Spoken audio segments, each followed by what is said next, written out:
Por escrito. Por escrito. Radio Anáhuac 1670 AM. Bienvenidos nuevamente a Por Escrito. Para el programa de hoy nos acompañan. ¿Qué tal? ¿Cómo están? Muy bienvenidos. Mi nombre es Cecilia Durán Mena.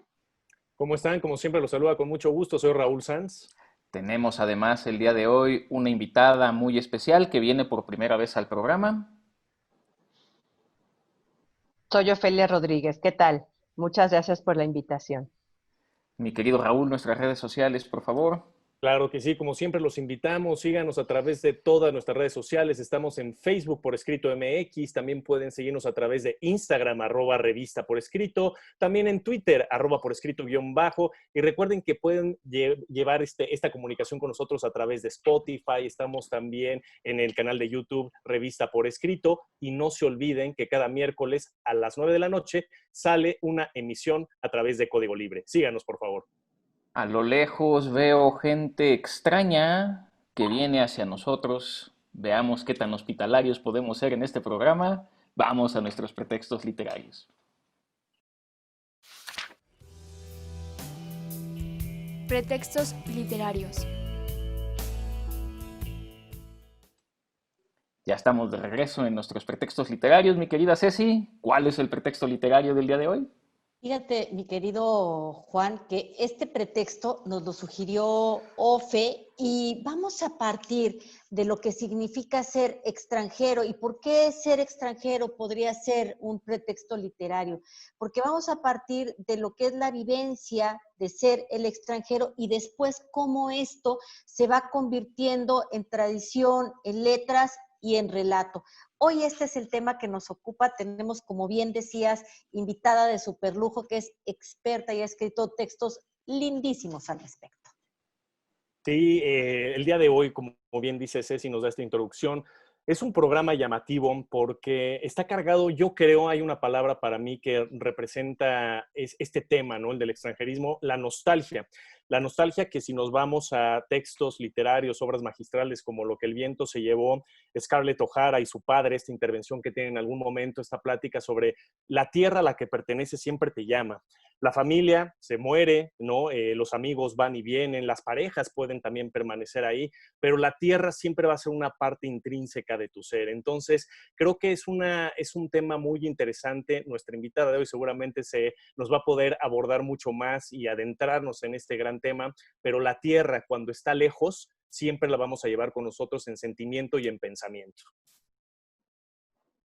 Mi querida Ofe, si quieres comenzar a despertar los sabores de este tema, por favor. Ok, pues muchísimas gracias nuevamente. Les agradezco la invitación. Y bueno, pues yo espero poder abarcar lo mínimo de este tema que es tan vasto y que de alguna manera la intención que yo estoy teniendo ahora con ustedes es darle una extensión mayor. Es decir, cuando nosotros pensamos en el extranjero, es aquel que viaja de un país a otro, ¿no? Que cambia de territorio. Ese es nuestro concepto tradicional de extranjero. Sin embargo, la idea que yo traigo es proponerles, a partir de unos autores que ahora les mencionaré, proponerles un concepto ampliado de extranjeridad. ¿Ok? Que nos permite entender que la extranjeridad es mucho más que cambiar de territorio. Yo me voy a apoyar, de una vez se los comento, me voy a apoyar en un autor que a mediados de los años 80 se llamaba Félix Guattari. Él era psicoanalista y trabajó de hecho muy de cerca con otro filósofo muy conocido también, Gilles Deleuze. Trabajaron varios textos en conjunto. Y este autor, Félix Guattari, hace una propuesta de lo que él llama 3 registros ecológicos. 3 registros ecológicos en los cuales, en el primero sí coincide perfecto con lo que nosotros entendemos por extranjeridad, ¿no? Es habitar un espacio y si en ese espacio nos movemos, entonces nos convertimos en extranjeros. Pero hay otros 2 registros que no siempre se les tiene en mente, que es también la habitación en el otro y la habitación en nuestra propia subjetividad. Ajá. Entonces, habitamos en el otro. Esto es una parte muy simbólica, ¿no? Hay una territorialidad simbólica y literal. Aquí ya estamos entrando en algo más simbólico, es decir, habitamos en el otro, ¿sí? Es tal vez muy fácil de entender cuando sabemos que habitamos en el corazón de nuestros seres queridos, pero también tendríamos que habitar en la humanidad entera. El lograr este tipo de habitación nos puede permitir ensanchar nuestras capacidades humanísticas de comprensión y de solidaridad. Ajá. Entonces, esa es la otra posibilidad, habitar en el otro, pero también habitar en nuestra propia subjetividad, habitarnos. ¿Ok? Entonces, estos son los 3 registros en los que nos vamos a mover, que yo les propongo que nos movamos a lo largo del análisis que vamos a hacer de las obras literarias, en particular del extranjero, que vamos a trabajar pues en el momento en que ustedes indiquen. Muy bien, es muy interesante cómo puede haber esta visión del extranjero, no solo es el movimiento territorial más objetivo, sino el pertenecerse a sí mismo. En este sentido, todo el tema del exilio, y también estoy pensando en el autoexilio, que también existe en escritores, mucho de la literatura rusa, el mismo Nabokov y hasta Dostoyevsky escribieron al respecto. Y el tema también de la hospitalidad, que en cuestiones filosóficas lo he leído más bien en Jacques Derrida, pero precisamente es todo este movimiento y todo lo que va a ocurrir, no solo en este movimiento de territorios, sino a nivel personal y en el otro, porque también el extranjero afecta al otro. Muy interesante cómo en la antigua Roma los extranjeros no eran ciudadanos, a menos que demostraran que podían pertenecer y ser ciudadanos en toda la extensión de la palabra para pertenecer a ese territorio. Finalmente los romanos fueron los primeros que comenzaron a través de las leyes a aceptar de mejor modo y de un modo bastante utilitario pero eficaz al extranjero. Y En fíjate, ese sentido, perdón. Me, sí, Ofe, discúlpame. Perdón. Me gustaría comentar que aquí hay algo muy interesante. Camus era un extranjero, era un pie Sí, negro. Y él escribe una obra en donde él entiende cómo se siente un extranjero, porque él es un francés de segunda, es un pie negro. Él vive wow, en una colonia, entonces era una colonia Argelia, era una sí. colonia francesa. Entonces, también ahí hay un asunto biográfico del autor que nos ayuda a entender esta extranjeridad que él mismo vivió. Y qué fuerte, Ofe, es esta clasificación de pie negro o de ciudadano de segunda, que de repente me hiciste pensar mucho en esta cuestión de la solidaridad, porque claro, cuando uno piensa en el extranjero o lo que tendría que ser el extranjerismo, uno piensa generalmente pues en literatura a lo mejor de viajes o en el exilio, y a veces no nos damos cuenta que extranjeros pueden ser propios nacionales que no comparten nuestras similitudes, sino que es como la otredad de la que hablaba Octavio Paz. Y me llama mucho la atención cómo de repente nuestros propios pueblos originarios parecieran extranjeros en su propia casa. Y eso me llama muchísimo la atención, justo ese punto de vista tan humano, tan lindo, que a veces nos hace falta poder aprovechar y poder asimilar en nuestro propio corazón. Por eso yo creo que esta narrativa debería de ponerse de moda, debería de extenderse y debería de darse a conocer. Escuchando todo lo que comentan, uno a veces no puede evitar ponerse en esos zapatos, ¿no? Se ha vivido una vivencia, que fue con lo que empezamos platicando este programa, ¿no? Que el ser extranjero son las vivencias, digo, abarca muchas más cosas, pero yo inmediatamente me remonté tuve la oportunidad de vivir 6 meses en Ginebra. Y yo me acuerdo que pues, los primeros meses estaba fantástico todo, pero empecé a extrañar mi tierra, empecé a extrañar mi cultura, empecé a extrañar mi gente, mi comida. Y yo recuerdo muy bien cuando finalmente venía de regreso en el avión, en el vuelo, y empecé a ver las luces de la Ciudad de México, la felicidad que me llenó, que me abordó en ese momento, fue indescriptible. Incluso me acuerdo que pisé tierra y dije, yo no vuelvo a abandonar mi país por tanto tiempo. Hoy en día han pasado los años y van cambiando las perspectivas, pero recuerdo perfectamente como si fuera ayer ese sentimiento que me invadió.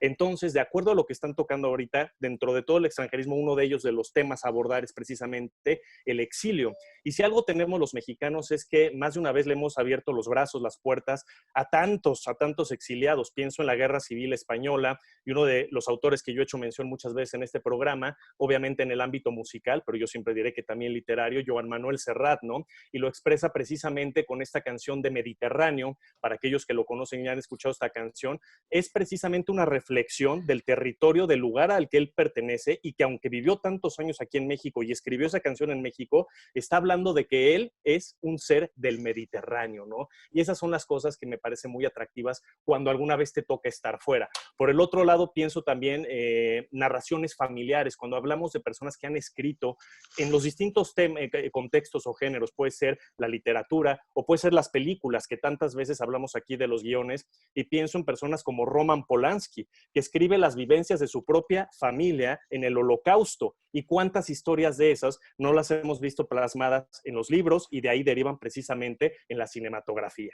¿no? Y hay un fenómeno también de exilio en el lenguaje. Estos autores lo trabajan utilizando a Kafka. De hecho, Gilles Deleuze y Guattari escriben un libro muy pequeñito sobre la obra de Kafka. Y entonces justamente lo ubican como un extranjero en el sentido de que él, por un lado, era judío, por el otro lado, hablaba alemán, pero por el otro lado era checo. Entonces, ese exilio en el cual también la mezcla de horizontes que te da las diferentes lenguas, las diferentes miradas y cosmovisiones, eso también nos transporta a una posibilidad de extranjeridad que él vivió de esa manera. Como todos ustedes saben, el lenguaje pues es la identidad, es la madre, es la casa.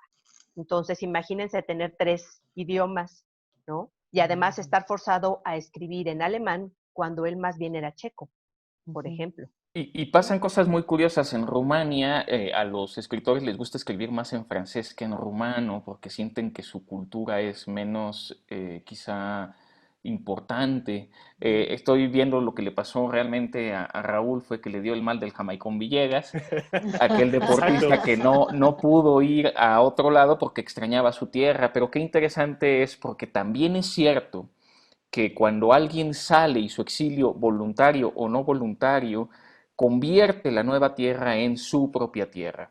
En algún momento, algún profesor, no sé si lo llegaron a conocer todos aquí, Marino se llamaba, daba clases de medicina, venezolano, él decía que a veces se avergonzaba un poco de algunos mexicanos, porque uno es mexicano porque nació en el territorio, pero hay otros que son mexicanos porque lo adoptaron. Y esa es una lección muy importante de territorialidad, de hospitalidad y por supuesto de ser extranjero en propia tierra.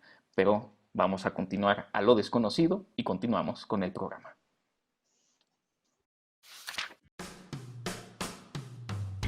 Autor desconocido. En esta sección de lo desconocido, les voy a hablar de lo que no sabemos de Albert Camus, porque hay cosas que desconocemos de repente de este autor que es tan conocido. Bueno, Albert Camus se le conoce porque fue uno de los escritores más prestigiosos de la generación que llegó a la madurez entre ruinas. La frustración, la desesperanza de esta Europa que fue demolida por 2 guerras mundiales que la devastaron. También por esa figura agigantada, cada vez más excepcional, y por el valor de su obra. Sabemos que gracias a El extranjero, del que hemos estado hablando en el programa, esta novela que publicó en 1942 fue a la que le debió la fama y que la tiene como una referencia omnipresente. La sombra de Meursault, su protagonista, lo va a acompañar toda la vida, y el desenlace que tiene la obra han sido siempre estos bastiones de Albert Camus. Sin embargo, como todos los seres humanos, también hay partes de este escritor que son desconocidas. Por ejemplo, nació en territorio africano, nació en Mondovi, en Argelia, en una familia modesta, muy, muy modesta, de inmigrantes franceses. Su infancia y gran parte de su juventud transcurrieron en Argelia, tierra que adoró y amó toda su vida.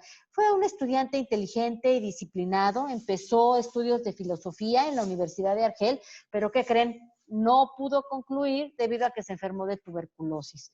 Formó entonces una compañía de teatro de aficionados que representaban obras clásicas. Luego ejerció como periodista durante un periodo cortito en un diario de la capital argelina, mientras viajaba intensamente por Europa. En 39 publicó Bodas, junto con un conjunto de artículos que incluyen muchísimas reflexiones inspiradas en sus lecturas y en sus viajes. En el 40, finalmente abandona Argelia y se va a vivir a París, donde encuentra trabajo como redactor del Paris Soir.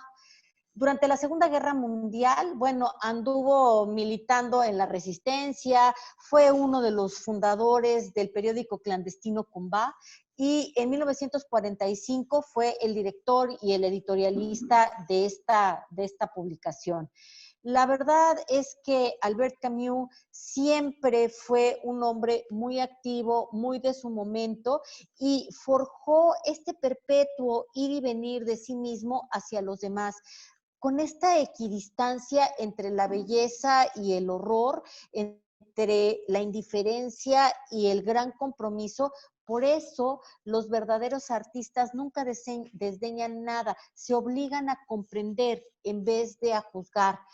Albert Camus puede ser para unas personas la sociedad en sí misma, el reflejo del haz y el en vez de las sociedades, y como trabajó siempre como periodista y como escritor, verdaderamente podemos concluir esta sección con las palabras que él mismo pronunció, que dijo: cada verdadero artista se hace a sí mismo silenciosamente todos los días.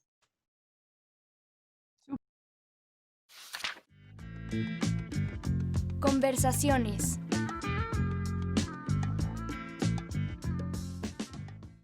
Pues para comenzar nuestra conversación del día de hoy, voy a hacer una pregunta a nuestros amigos radioescuchas y también a todos en esta cabina virtual. ¿Se han sentido extranjeros en algún lugar? ¿Ha habido un lugar que les es lo suficientemente extraño, tanto en su vida personal como en la literatura? A mí sí me ha pasado, quizá por eso me gusta la literatura rusa, pero no sé los demás. Fíjate que a mí me tocó hace, ya no quiero decir ni cuántos, 35 años estar en Marruecos, y ahí sí me sentía totalmente extranjera, sin entender el idioma, sin entender las costumbres, teniendo que andar con velo en la cabeza, en fin, me sentí totalmente extranjera y sí, efectivamente te sientes muy extraña, pero también aquí en México, ay, se me fue, no es San Cristóbal de las Casas, en San Juan Chamula, tratando de entrar a San Juan Chamula, ahí me sentí extranjera, Sí. sin duda me sentí extranjera. Ofe, te dejo responder. Pues es que fíjense que tratando, a lo mejor ya estoy viciada con toda esta cosa que he estado trabajando, pero yo creo que la extranjeridad está a la vuelta de la esquina. Cuando tú cambias de escuela y llegas a una escuela nueva, ¿ok? Eres un extranjero y te sientes como un extranjero. Y más si no te puedes adaptar, ¿no? De verdad, este tema me ha hecho pensar lo infame que se puede sentir es ser buleado, Sí. ¿no? Aquellos chicos que son buleados y que son tratados como extranjeros, ¿ok? Las minorías que son buleadas. Entonces, pienso en eso y créeme que pienso que la extranjeridad está a la vuelta de la esquina.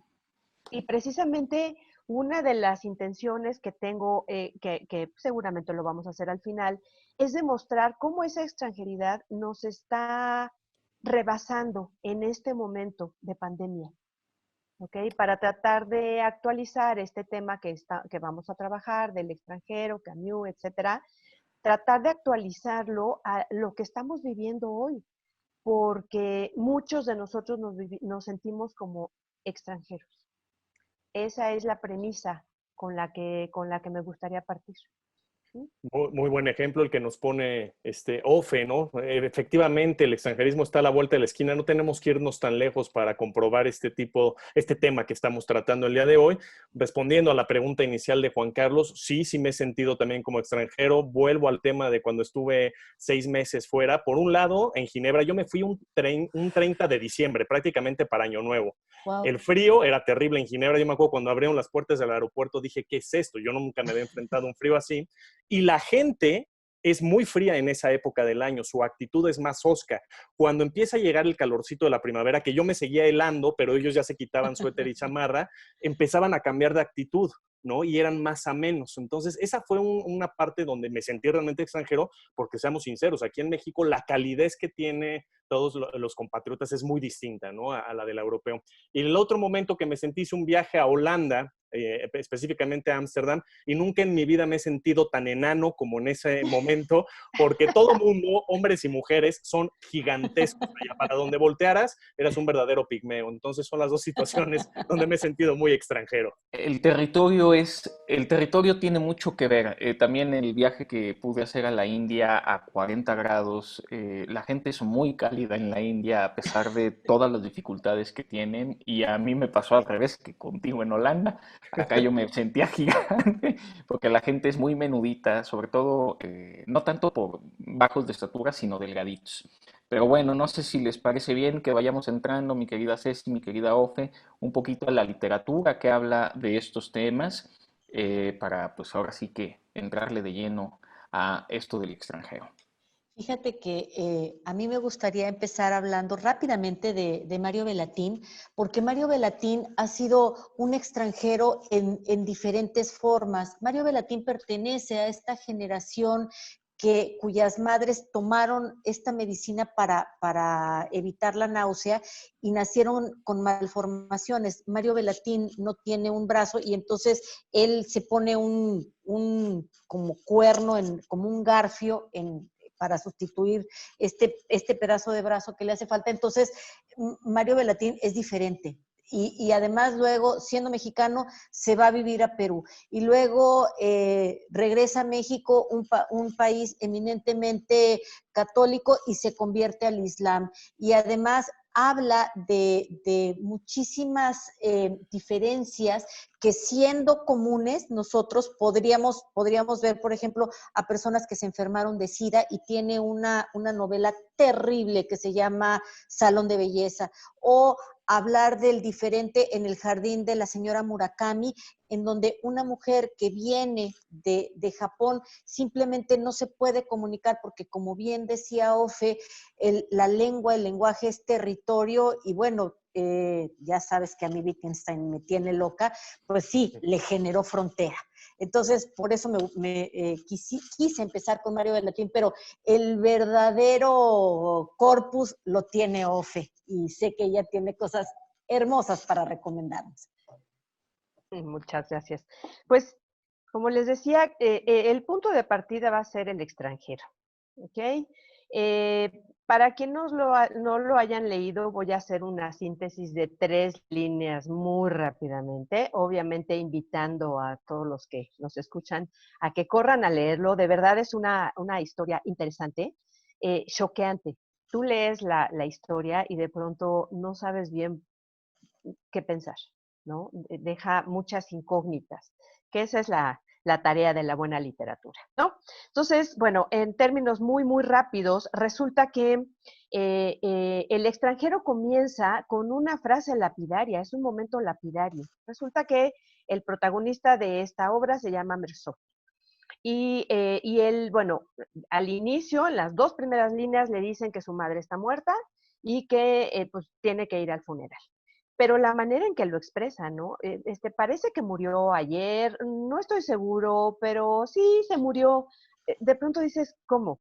¿No sabes cuándo murió tu mamá? Bueno, va al velorio, regresa del velorio, regresa a tratar de tener una vida normal, digo, igual que de gris como ya la tenía, ¿no?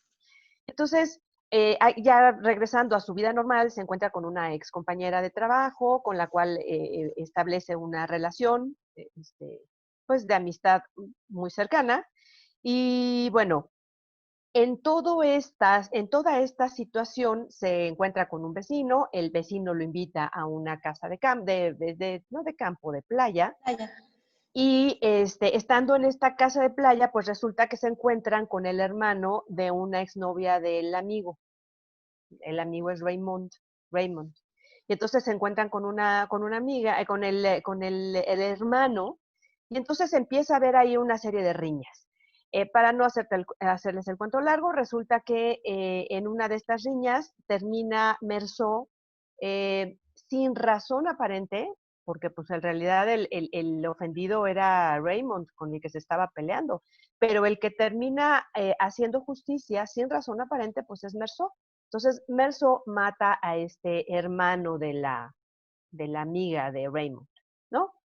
Y ahí comienza todo, con el asesinato, ¿sí? Antes de esto, en la primera parte de la novela, Mersó es una persona absolutamente extraña, extranjera. De ahí la manera en que yo les propongo trabajar el tema. Él es extranjero porque no tiene sentimientos, todo le da igual. Le pregunta a su novia si lo quiere y él contesta, pues no, pero sí casémonos, ¿no? O sea, en una enajenación absoluta. Y entonces, bueno, finalmente lo mata y la segunda parte de la historia es cuando lo encarcelan y viene todo el juicio. eh, y bueno, lo interesante de este momento es que él, de haber sido alguien absolutamente fuera de territorio, ¿no? Desterritoriado personalmente, subjetivamente, comienza a tener recuerdos, sentimientos, e inclusive comienza a sentir su cuerpo. Hay momentos en donde él dice, siento mi sangre latir, o sea, ya tengo un territorio que estoy sintiendo, por ejemplo, ¿no? Entonces, o por ejemplo, se asombra cuando se escucha hablar a sí mismo. Entonces, un poco lo que ocurre en este periodo en el cual están haciendo el juicio y tal, es que él empieza a reterritorializarse, empieza a llenar su yo con todos estos recuerdos que él en su momento ni siquiera les había dado importancia, pero empieza a llenarse con estos recuerdos, con estos olores del mundo, obviamente añora el mundo porque está encerrado, ¿no? Y entonces se empieza a llenar, su territorio empieza a ser habitado. Y pues un poco lo que yo les propongo aquí es que para él ese es un momento de redención, el habitarse a sí mismo, el entender que su territorio es tan rico como el territorio exterior, ¿ok? Eso sería un elemento muy importante para entender que al final de la obra este hombre termina redimiéndose. Lo condenan a muerte, después del juicio lo condenan a muerte, la obra ya no llega hasta allá, hasta el momento en que lo matan, no es necesario, pero él está ya sabiendo que es condenado a muerte, y sin embargo se sabe ya lleno, está redimido, ¿ok? Esa es la parte que me parece muy interesante de esta obra, además de todas en el camino, cómo nos va mostrando también la parte interpersonal. Hay una parte interpersonal muy importante en la cual unos a otros se ven como objetos. Sin embargo, hay momentos muy reveladores. Hay un momento que me parece bellísimo, en donde él está en la cárcel y bueno, recibe la visita de la novia esta que le dijo, pues no sé si te quiero, pero sí casémonos. Ella lo va a visitar y entonces es la hora de las visitas y hay una ancianita que va a visitar a su hijo. Y es un momento tan hermoso en el cual no se dicen absolutamente nada. Se llenan de silencio. No dicen nada, se miran, ¿no? Ese es un momento que me parece revelador y bellísimo. Cómo podemos llenarnos de la mirada del otro, ¿no? Y esa escenita, eso es lo que muestra. Y así, una serie de relaciones entre ellos, ¿okay? De menor o mayor calidad, ¿no? En donde nos damos cuenta cómo también nos falta habitar en el otro. A veces lo logramos, pero no siempre. ¿ok? Y entonces, esa es la otra parte, insisto, es habitar en el mundo, habitar, en este caso, pues él ya no puede habitar el mundo, ¿no? Él está expulsado, él está encerrado en la cárcel. Está el habitarse, el dejarse habitar por el otro, tener al otro en el corazón, ajá, y habitarse a sí mismo. ¿Qué le pasa a este extranjero? Empieza un poco a dejarse habitar por el otro, ahí tiene muchas resistencias, pero al final su redención está en la posibilidad de habitarse a sí mismo, con todos sus recuerdos y con todo aquello que él puede rescatar de una vida que ya perdió.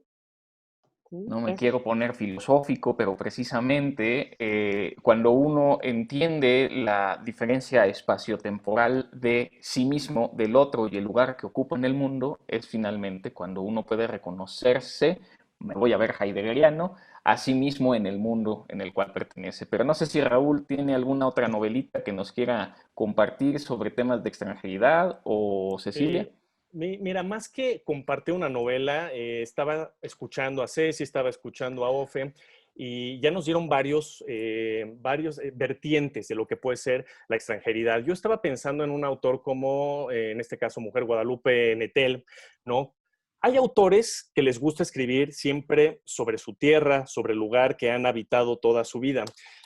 No sé, pienso por ejemplo en Juan Rulfo en un momento, aun cuando nos habla de un Comala, que muchas veces lo hemos hablado nosotros como un lugar inexistente y a la vez un lugar tan representativo de la tierra mexicana, latinoamericana, de nuestros muertos, de nuestra cultura, casi casi hasta puedes oler, casi casi puedes sentir el calor de esa novela por cómo te lo describen.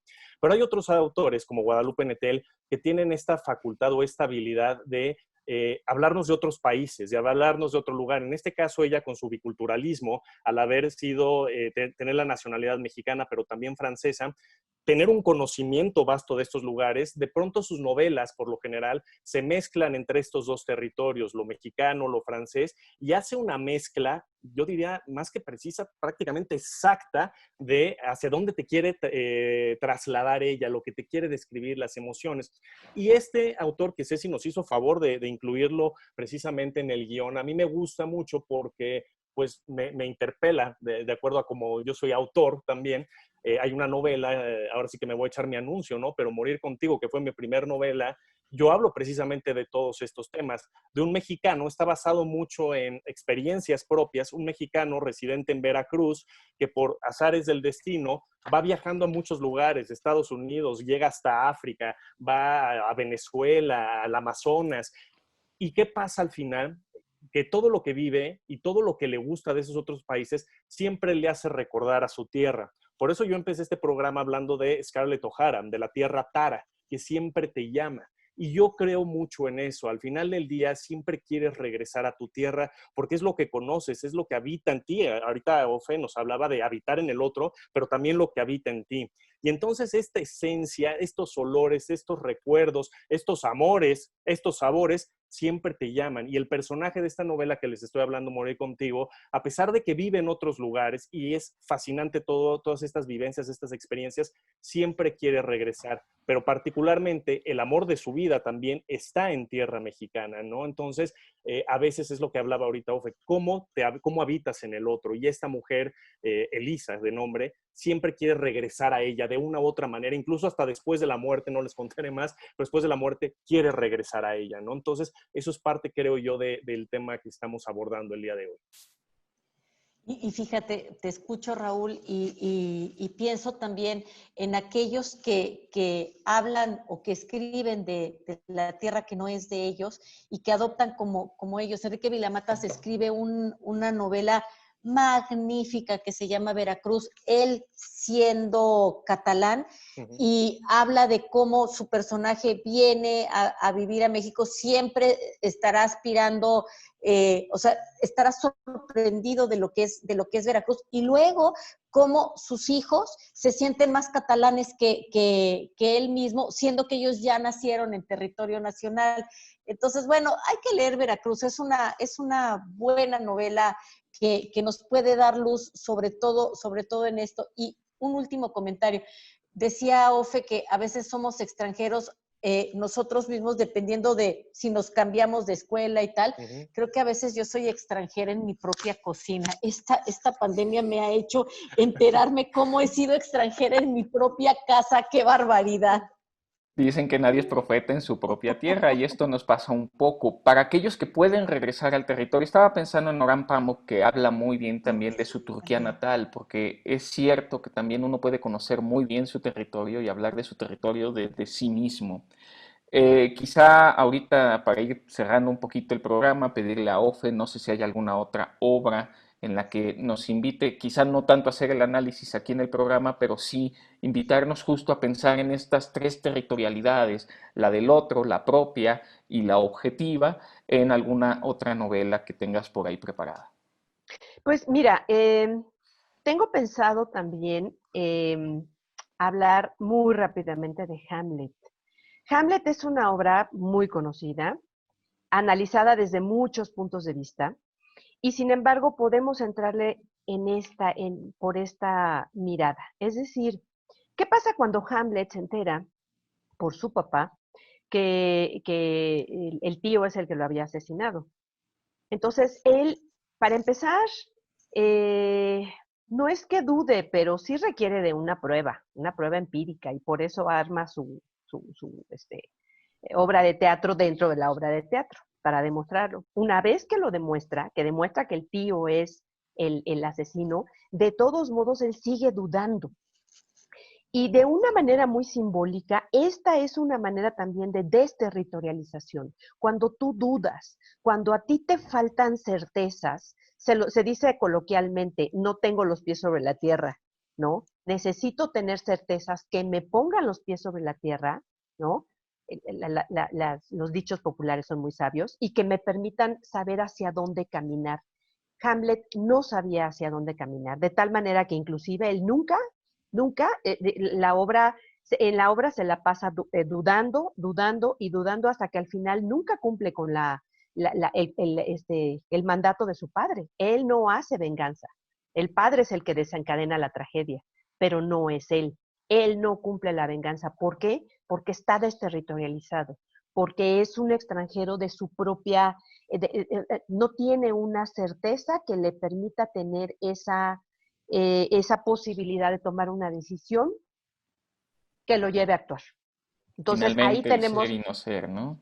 exactamente, exactamente, y lo duda tanto y reflexiona tanto que llega un momento en que ni siquiera sabe en qué terreno está parado y Sí. nunca toma una decisión. Ahí hay un tipo de extranjeridad simbólica, pero pues un poco para tratar de entender hasta dónde podemos extender este análisis. Nada más mencionar que este tema de la extranjeridad es totalmente actual. Es decir, en 2 minutos les puedo decir que el hecho de que nosotros hoy veamos al otro como un potencial foco de contagio, ¿ok? Nos está llevando a tener una discriminación enorme, enorme. Es decir, ¿qué les estamos haciendo a nuestros médicos y a nuestras enfermeras? Discriminarlos, convertirlos en extranjeros. No digamos los enfermos, no digamos la familia de los enfermos, ¿de acuerdo? Y creo que una de las posibles soluciones para este problema de extranjeridad es reconocer que nosotros nos hemos encontrado como extranjeros de nosotros mismos. No sabemos convivir con nosotros mismos. ¿Qué está pasando con estos encierros que hemos tenido, ¿no? Las cuarentenas. La gente se está volviendo loca porque no sabe convivir consigo misma. Entonces, tal vez la recomendación que yo quisiera dar es, hay que poblarnos y vivir en nuestro interior, ¿ok? ¿Cómo? Leyendo, orando, escribiendo, meditando, en fin, repoblando nuestro territorio personal. Ahí está la redención como la tuvo asimismo el extranjero de Camilo. Una reflexión totalmente valiosa, que este distanciamiento social no sea verdadero distanciamiento Así es. social más adelante. Rápidamente, porque se nos terminó el tiempo del programa, una recomendación y despedimos el programa, mi querido Raúl. Bueno, yo ya no me dio tiempo de hablar, pero les voy a recomendar una novela que me gusta mucho de Mario Puzo, que es El Siciliano, que tiene muchos temas de extranjerismo precisamente. Pues yo les Ceci, agradezco agradezco mucho la presencia y lean Salón de Belleza de Mario Bellatín. Yo les voy a recomendar de Jan Teller la novela Guerra, la leen en menos de media hora, una novelita muy corta que también nos traslada a sentirnos como inmigrantes. Pues vamos despidiendo el programa. Gracias, Ofelia, por estar con nosotros. Raúl, muchas gracias. Cecilia, agradecemos a producción, Valeria Martínez e Inés Rendón. Despedimos el programa. Nos vemos y escuchamos la próxima semana.